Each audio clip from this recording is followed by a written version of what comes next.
تذكر وقوفك يوم العرض عريان مستوحشا خلق الأحشاء حيرانا، والنار تلهب من غيظ ومن غضب على العصاة ورب العرش غضبانا.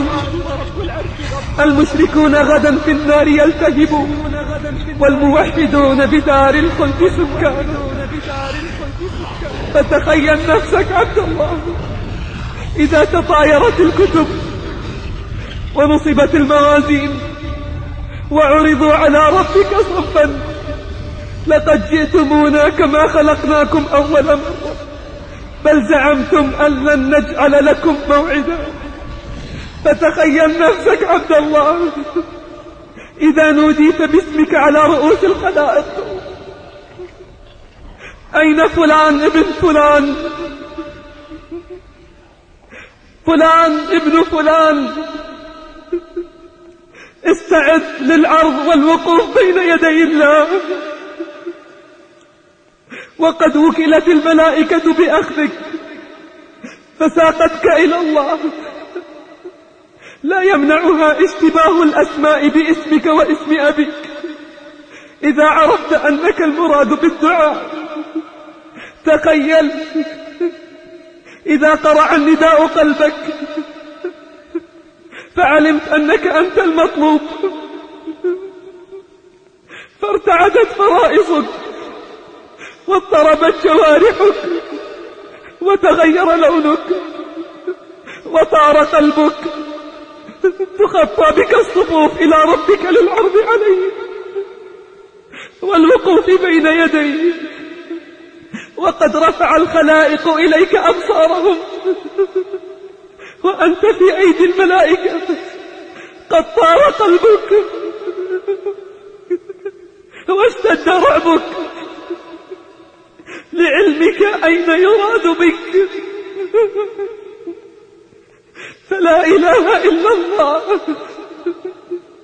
إذا وقفت بين يدي ربك ليس بينك وبينه ترجمان، في يدك صحيفة مخبرة بعملك لا تغادر بلية كتمتها ولا مخبأة أسررتها، وأنت تقرأ ما فيها بلسان كليل وقلب منكسر، والأحوال محيطة بك من بين يديك ومن خلفك. في دياجير المؤلمات للسؤال عن المهمات، فكم من بلية قد كنت نسيتها ذكركها، وكم من سيئة قد كنت أخفيتها أبداها وأظهرها، وكم من عمل ظننت أنه سلم لك وخلص فردته عليك في ذلك الموقف وأحبطه بعد أن كان أملك فيه عظيما. فيا حسرة قلبك ويا أسفك على ما فرطت في طاعة ربك. يوم تجثو كل أمة في دياجير الملمات للسؤال عن المهمة، هل أجبتم الرسول؟ يوم يأتي الناس وفدا وعظيم القوم عبدا، هل ظننتم فيها خلدا وبقاء لا يزول؟ يومها ماذا نقول؟ يوم لا ينفع مال أو خليل أو عيال، كلهم شر وبال إلا من نال القبول. يوم يغشى الناس نار ودخان ودمار وامتهان واحتقار، فتطير له العقول.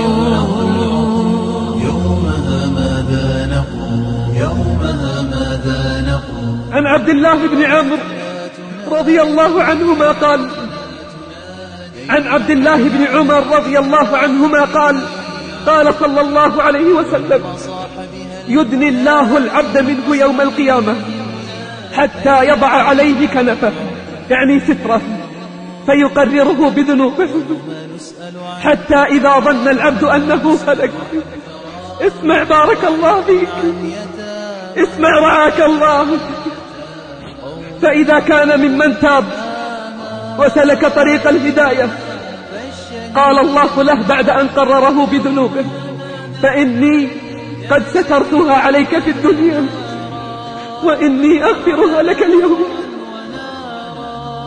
فيعطى كتابه بيمينه فينطلق بين الملأ فرحا مسرورا ضاحكا مستبشرا يقول بأعلى صوته: هاؤم اقرءوا كتابي إني ظننت أني ملاق حسابي. فهو في عيشة راضية في جنة عالية قطوفها دانية، كلوا واشربوا هنيئا بما أسلفتم في الأيام الخالية.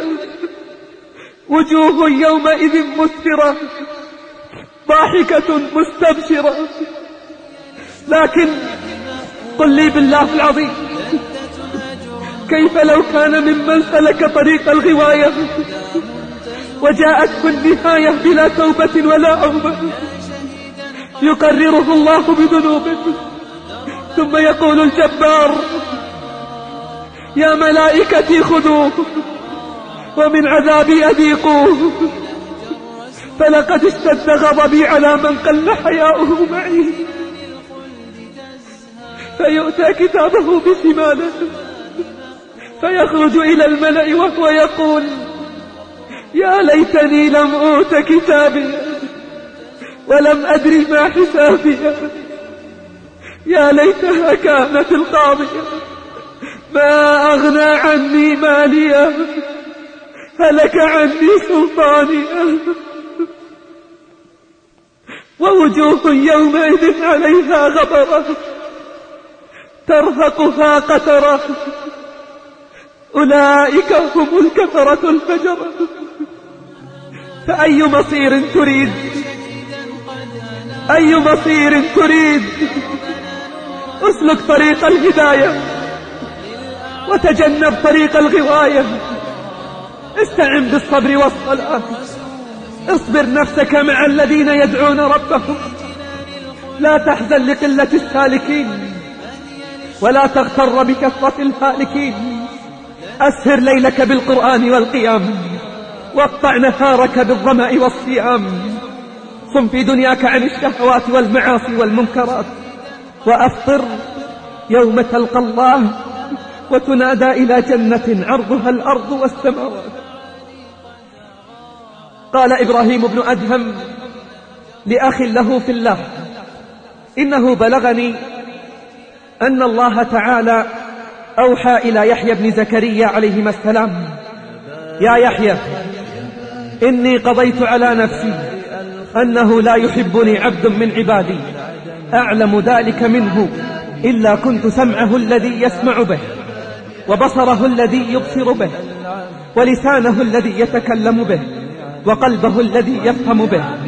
فإذا كان عبدي كذلك بغضت إليه الاشتغال بغيري، وأدمت فكرته، وأسهرت ليله، وأظمأت نهاره. يا يحيى أنا جليس قلبه وغاية أمنيته وأمله، أحب له كل يوم وساعة، فيتقرب مني وأتقرب منه، أسمع كلامه وأجيب تضرعه ودعاءه. فوعزتي وجلالي لأبعثنه مبعثا يغبطه به النبيون والمرسلون، ثم آمر مناديا ينادي: هذا فلان بن فلان ولي الله وصفيه وخيرته من خلقه، دعاه إلى زيارته ليشفي صدره من النظر إلى وجهه الكريم. فإذا جاءني رفعت الحجاب فيما بيني وبينه، فنظر إلي كيف شاء، وأقول له: أبشر، فوعزتي وجلالي لأسفين صدرك من النظر إلي، ولأجددن كرامتك في كل يوم وليلة وساعة. سبحانك سبحانك، يا علي يا عظيم، يا باري يا رحيم، يا عزيز يا جبار، يا حي يا حليم. سبحان من سبحت له السماوات بأكنافها، سبحان من سبحت له الجبال بأصواتها، سبحان من سبحت له البحار بأمواجها، سبحان من سبحت له الحيتان بلغاتها، سبحان من سبحت له النجوم بأبراقها، سبحان من سبحت له الأشجار بأصولها، سبحان من يسبح الرعد بحمده والملائكة من خيفته، ويرسل الصواعق فيصيب بها من يشاء، وهم يجادلون في الله وهو شديد المحال. سبحانك لا إله إلا أنت وحدك. اللهم صل على محمد في الأولين، اللهم صل على محمد في الآخرين، اللهم صل على محمد في الملأ الأعلى إلى يوم الدين. يا ذا العطاء الذي قد عم